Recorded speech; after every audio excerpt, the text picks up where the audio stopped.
News voice, जो हर खबर से आपको कराए रूबरू।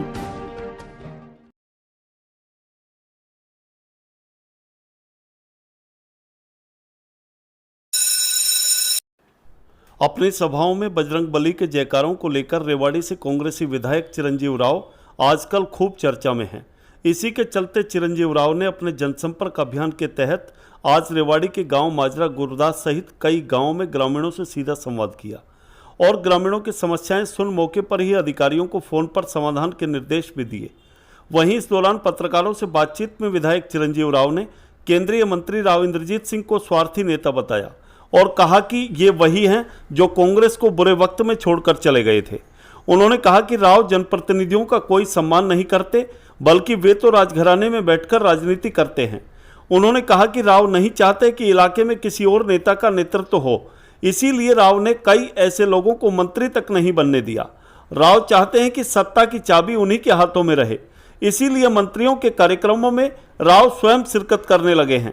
इतना ही नहीं, चिरंजीव राव ने केंद्रीय मंत्री के पीए द्वारा कंवाली गांव में एक शिलान्यास कार्यक्रम में शिरकत करने पर भी सवाल उठाए। चिरंजीव राव ने बीते दिन रेवाड़ी में सरकारी भवन को लीज पर देने का भी विरोध किया और लीज पर भवन देने वाली संस्था को दागदार बताते हुए कहा कि सरकार की मंशा भी सवालों के घेरे में है।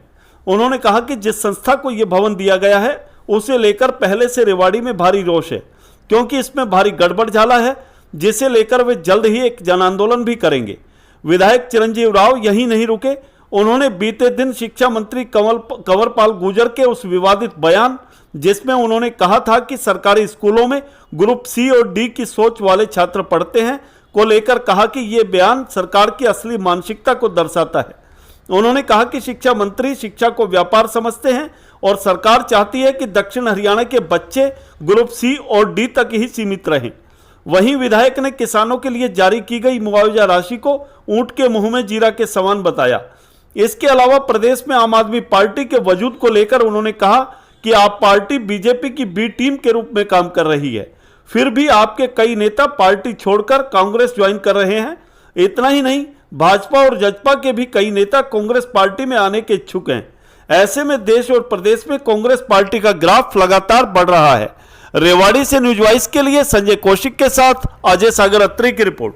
हाथ से हाथ जोड़ो का कार्यक्रम पूरे देश भर के अंदर चल रहा है, हरियाणा में भी इसका चल रहा है और करीबन 60 गांव और 20 से ज्यादा वार्ड में अब तक कवर कर चुका हूं। लोगों के बीच में जाकर उनकी जन समस्याएं सुनते हैं और जो भी उनकी समस्या है कोशिश रहती है कि मौके पर उनका निदान किया जाए, जो अधिकारी हैं संबंधित उनसे बात की जाए और लगातार हमारी यही कोशिश है कि लोगों की जो भी समस्या है उनको हम दूर कर सके। लोगों का बहुत सहयोग हर जगह मिल रहा है, लोगों के अंदर भारी रोष सरकार के प्रति है। आज लोग ये देख रहे हैं कि पिछले 9 साल के अंदर छलने के अलावा कोई काम इस सरकार ने नहीं किया। जो एम्स की बात करी गई थी वो एम्स अब तक नहीं बना है, ना आपका मेडिकल कॉलेज बना है, ना आपके बस स्टैंड, ना रेवाड़ी का, ना धारवेड़ा का बना है। आज आप गांव में देख लीजिए, शहर में देख लीजिए, बेसहारा पशुओं की बहुत बड़ी समस्या है।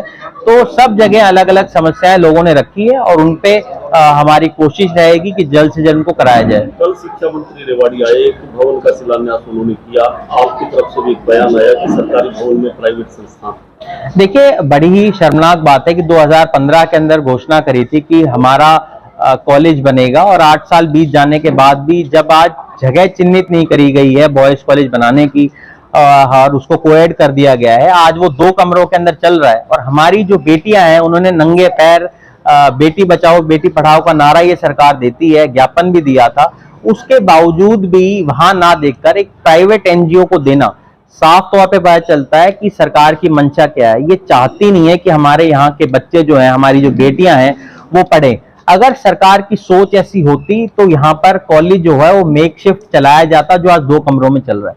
तो इस तरीके से विकल्प एक प्राइवेट संस्था है, लेकिन जिस तरह से पैसा सरकार का है, जमीन सरकार की, बिल्डिंग सरकार की, लेकिन पैसा एक आदमी को दिया जा रहा है, इस पे क्या कहेंगे? देखिए, आप एक बात बताइए, इतनी बड़ी हमारी जो बिल्डिंग बनी हुई है, अगर आपके पास बिल्डिंग ज्यादा होती या एक्स्ट्रा पड़ी होती तो आप किसी प्राइवेट संस्था को देते।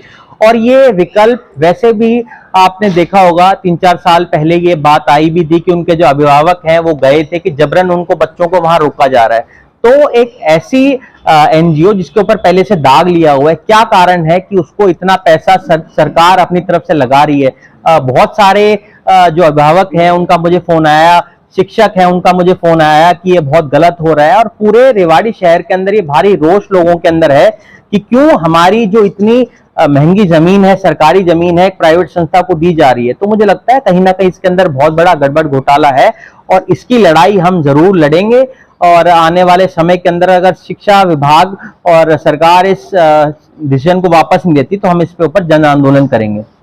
देखते हैं आप इसमें? देखिए, मुझे लगता है कहीं ना कहीं ये बड़ा शर्मनाक बयान हमारे शिक्षा मंत्री का है। क्या वो ये सोचते हैं कि हमारे बच्चे जो यहाँ पर हैं, जो आईएएस आईपीएस बनते हैं, आपने पिछले दिनों में देखा होगा जो लिस्ट आई है वहां पर हमारे कितने बच्चों ने हमारे जिले का नाम रोशन किया है, और इस तरह का बयान देना, इस सरकार की जो असली मानसिकता है वो हम सब लोगों के सामने आ गई। ये चाहते हैं कि सी और डी कैटेगरी के अंदर ही हमारे बच्चे लगे। आप देखिए, पिछले कई दिनों से तो आप देखिए भर्तियां यहाँ पर नहीं हो रही है, और पिछले दिनों में भी जब भर्तियां हुई थी सी और डी के अंदर ही हमारे बच्चे लगे। कितनी ऐसी लिस्टें आई, एसडीओ की आई या और लिस्टें आई जिसमें बाहर के बच्चे लगे।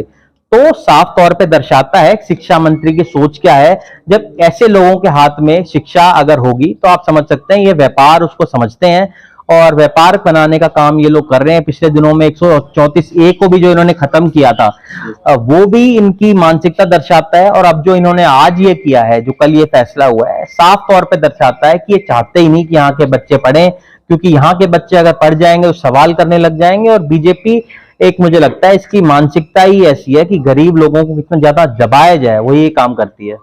एक मुआवजे की बात आपने देखा भी होगा कितना मुआवजा हमारे यहाँ पर मिला है रेवाड़ी जिले को, उससे साफ तौर पर दिखाई देता है कि सरकार को लगता ही नहीं कि यहाँ पर ओलावृष्टि हुई है। मेरे यहाँ बहुत गांव में जाना हुआ, लोगों में भारी रोष है कि हमें पैसा जो है ओलावृष्टि का नहीं मिला।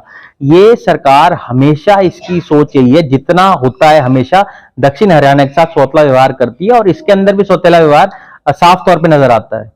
आम आदमी पार्टी, देखिए, आम आदमी पार्टी का पिछले दिनों में भी चुनाव हुआ था, आप लोगों ने देखा। कर्नाटक में उनकी सब सीटों पर जमानत जब्त होगी, हिमाचल में भी उनको करारी हार मिली, और मुझे लगता है बीजेपी के एक बी टीम के रूप में आम आदमी पार्टी काम कर रही है। हरियाणा के अंदर भी आप लोग देख रहे हैं कि आए दिन हम देखते हैं लोग छोड़ छोड़ के कांग्रेस पार्टी को ज्वाइन कर रहे हैं।